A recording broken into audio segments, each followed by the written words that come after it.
محترم حضرات،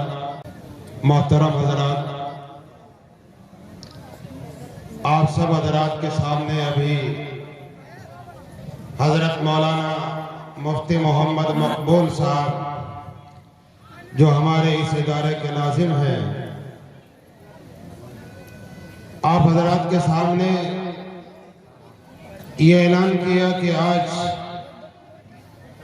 ہمارے اس اجلاس میں حضرت اقدس حضرت مولانا مفتی محمد راشد صاحب اعظمی نائب محتمم دارالعلوم دیوبند، استاد حدیث دارالعلوم دیوبند تشریف لا چکے ہیں۔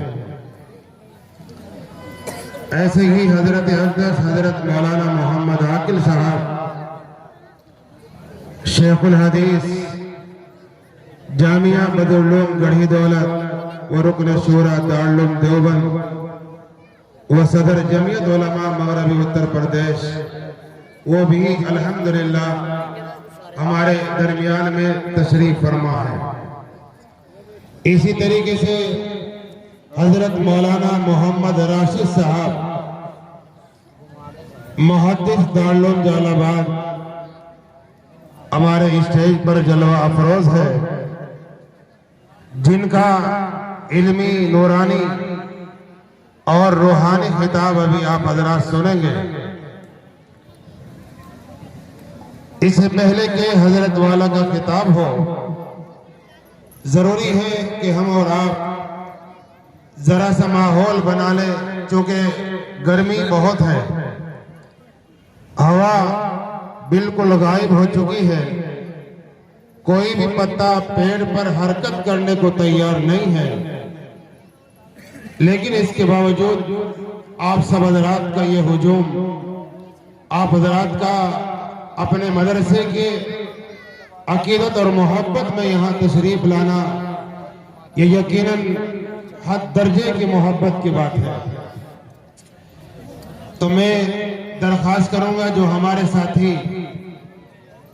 خواہ وہ قاری صاحب ہوں، حافظ صاحب ہوں، یہ ہمارے دیگر نوجوان بچے ہوں جو ادھر ادھر اس جلسے کی دونوں سائیڈ میں کھڑے ہیں، برائے مہربانی آپ سب حضرات یہاں سامنے بیٹھ جائیں اور کھل کے بیٹھیں۔ آپ حضرات کو قریب قریب نہیں کیا جائے گا، بلکہ جیسے چاہیں آپ بیٹھ جائیں، کھل کے بیٹھیں۔ گرمی ہے، ہم آپ کو بار بار یہ نہیں کہیں گے کہ آگے کو آ جائیں۔ آپ سب حضرات سہولت کے ساتھ کافی لمبا یہ پنڈال لگایا گیا ہے، قالین آپ کے لیے بچھائی ہے، یہ سب بیٹھنے کے لیے ہے۔ اگر ہم ان پر نہیں بیٹھیں گے تو کرایہ تو ان کا جائے گا، اس لیے کم سے کم وہ وصول تو ہو جائے۔ تو یہ بچے جو کھڑے بیٹھے بیٹھ جائیں، آپ سے کہہ رہا ہوں بھائی، یہ جو سامنے کھڑے ہیں آ جائیں، یہ راستہ خالی کر دیں، علماء ادھر سے آئیں گے۔ رامڑے میں یہ کہنے کی ضرورت نہیں ہے کہ وہ بیٹھ جائیں۔ اور یہ جو برابر میں پردے لگے ہوئے ہیں، برائے مہربانی ان کے ساتھ چھیڑ خانی نہ کریں۔ اب پردے اس قابل نہیں رہے کہ ان کے ساتھ چھیڑ خانی کی جائے، اس لیے بہت ہوشیاری کے ساتھ، سمجھداری کے ساتھ، شعور اور سلیقے کے ساتھ آپ سب حضرات برائے مہربانی پردے کا خیال رکھیں گے۔ تو چونکہ ان کے اوپر سے یہ کرنٹ یہاں تک پہنچایا گیا ہے اور یہ لائٹیں جلی ہوئی ہیں، اگر آپ پردے کے ساتھ چھیڑ خانی کریں گے تو یہ سارا سسٹم بند ہو جائے گا، اس لیے مائک والے بھی پریشان رہیں گے۔ تو آپ حضرات بیٹھ جائیں۔ وہ بچے وہاں بیٹھ گئے مسجد کے برابر میں، میری ان بچوں سے بھی درخواست ہے، آپ بیٹا وہاں سے کھڑے ہو کے ادھر آ جائیں پنڈال میں۔ یہ عمر اس طرح بیٹھنے کی نہیں ہے، آپ کوئی دوسرے فرقے کے آدمی نہیں ہیں، کہیں بنگال یا کسی دوسرے اسٹیٹ سے نہیں آئے ہیں، اس لیے میری ان سے بھی درخواست ہے یہاں آ جائے، بہت بڑا پنڈال ہے، بیٹھنے کا ماحول بنائیں، انشاءاللہ قیمتی باتیں ہوں گی۔ آج کا یہ جلسہ آپ حضرات کی زندگیوں میں ایک نیا انقلاب پیدا کرے گا۔ آج کے اس اجلاس میں سماج اور معاشرے میں جو برائیاں پنپ رہی ہیں، جو ہمارا معاشرہ کھوکھلا ہوتا جا رہا ہے، معاشرے میں جو ایک ناسور لگ گیا ہے وہ ناسور کیسے ختم ہو، نوجوان بچے کیسے مسجدوں کا رخ کریں، نوجوان بچے اپنی زندگی کو کس سمت لے کر چل رہے ہیں، ان کو کہاں چلنا ہے، وہ تمام تر انشاءاللہ گفتگو آپ کے سامنے حضرت مولانا محمد راشد صاحب محدث دارالعلوم جلال آباد فرمائیں گے۔ اس لیے ماحول بنا لیں۔ میں اسی وجہ سے نیچے سے اوپر آپ کے سامنے کھڑا ہوں کہ آپ سب حضرات جو ہمارے ساتھی کچھ پیچھے کھڑے ہو گئے، اگر ہر ایک آدمی وہاں صحن میں کھڑے ہو کر یہ نظارہ دیکھتا رہے کہ ابھی پنڈال بھرا نہیں ہے، جب بھرے گا تب ہم پیچھے بیٹھ جائیں گے، تو میں سمجھتا ہوں کہ اگر ان کی یہی سوچ رہی تو قیامت تک یہ پنڈال وہاں تک نہیں بھر پائے گا۔ اس لیے اگر ہر ایک آدمی بیٹھے گا تبھی یہ بھرے گا۔ اگر عورتوں کو اس طرح جلسے میں کھلی عام اجازت دے دی جائے کہ عورتیں جلسے میں شریک ہوں تو میں یقیناً یہ امید لگا سکتا ہوں، آپ حضرات اپنے دل میں یہ فیصلہ کر سکتے ہیں کہ اس میدان میں کوئی جگہ ذرہ برابر بھی یہاں خالی نہ ہوتی۔ اس لیے عورتوں میں اتنا جذبہ ہے، لیکن ہماری مائیں بہنیں چھتوں کے اوپر اپنے گھروں میں بیٹھ کر سن رہی ہیں، تو میرے بھائیوں پنڈال یہ عورتوں کے لیے نہیں لگایا گیا ہے۔ کچھ حضرات پیچھے جو کھڑے ہیں، میری ان سے ادباً درخواست ہے، یہ پنڈال آپ کا ہے، جلسہ آپ کا ہے۔ ہم لوگ تو آئے ہیں 2-4 گھنٹے کے لیے اور تھوڑا بہت کچھ کہہ کے چلے جائیں گے، لیکن جلسہ اگر ناکام رہا اور جلسے میں وہ روحانیت اور نورانیت پیدا نہ ہوئی، دل جمی کے ساتھ آپ لوگ نہ بیٹھے تو میرے بھائیوں آپ کو جلسے سے فائدہ نہ ہوگا۔ اس لیے جلسہ اسی لیے کیا جاتا ہے، جلسہ صرف چندے کا نام نہیں ہے، جلسہ صرف کھانا کھلانا اس کا نام نہیں ہے، بلکہ میرے بھائیوں علماء کو اس لیے بلایا جاتا ہے کہ علماء کی زیارت ہو، علماء کی صحبت اختیار کی جائے۔ اللہ والوں کے پاس جب بیٹھیں گے، اللہ والوں کا جب دیدار کریں گے تو انشاءاللہ ان کی جو اندر کی روحانیت ہے اور ان کے اندر جو علم پوشیدہ ہے، ان کے اندر جو اللہ نے وہ صلاحیت عطا کی ہے کہ ان کے ساتھ جن کا رشتہ مضبوط ہو جاتا ہے وہ دنیا میں کامیاب ہو جاتے ہیں اور آخرت میں بھی کامیابی اس کے قدم چومتی ہے۔ تو اللہ نے جو صلاحیت علماء کو عطا کی ہے تو یقیناً ہم لوگ ان کو محبت کی نگاہ سے دیکھیں۔ ہجوم گل جو ہوئی چمن میں، کیا کلی نے جمال پیدا،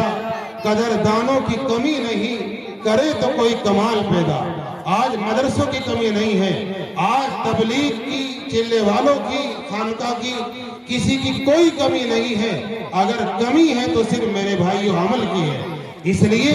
عملی جامہ ان باتوں کو پہنانے کے لیے جو ہمارے دلوں میں ہے، جو ہمارے اندر جذبہ پروان چڑھ رہا ہے، ہمارے اندر یہ جذبہ تو ہے کہ میں اللہ کا نیک ولی بن جاؤں، لیکن اللہ کا نیک ولی کیسے بنا جائے گا یہ طریقہ ہمیں علماء بتائیں گے۔ اس لیے ہم اور آپ اسی نیت کے ساتھ بیٹھے کہ ہمیں اپنا رشتہ اپنے خالق سے مضبوط کرنا ہے، ہمارا رشتہ ہمارے اللہ سے ایسا مضبوط ہو جائے کہ ہمیں کسی چیز کی ضرورت نہ ہو، ہمیں دنیا کی تمام تر سپر پاور اور طاقتیں میرے بھائی اور بزرگوں کو گمراہ نہ کر سکے۔ وہ طاقت وہ جذبہ ہمارے اندر اسی وقت پیدا ہوگا جب ہم انشاءاللہ محبت کی نگاہ سے، قدر کی نگاہ سے اور ادب و احترام سے یہاں جلسے میں بیٹھنے کا ماحول بنائیں گے۔ اس لیے ضرورت ہے اس بات کی کہ میرے عزیز ساتھی اور بزرگوں، یہاں جو بھی عالم آئے گا چاہے وہ کرسی پر بیٹھے